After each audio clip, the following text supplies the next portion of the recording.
जी, तो आज मैं पढ़ाने जा रही हूँ आप सबको वाओ अतफ के बारे में। अब ये वाओ अतफ क्या है और इसका कहाँ इस्तेमाल होगा, कैसे होगा, आज मैं आप सबको उसके बारे में तफसील से बताऊंगी।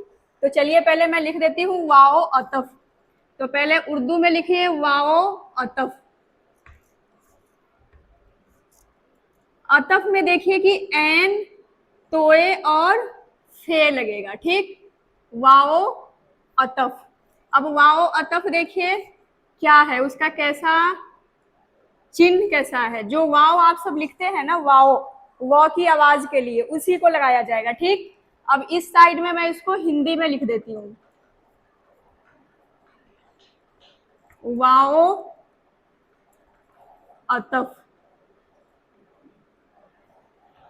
तो एक तरफ वाओ अतफ मैं उर्दू में लिख दी हूँ और दूसरी साइड पे हिंदी में लिख दी हूँ। वाओ अतफ किसको कहते हैं, वाओ को ही कहते हैं।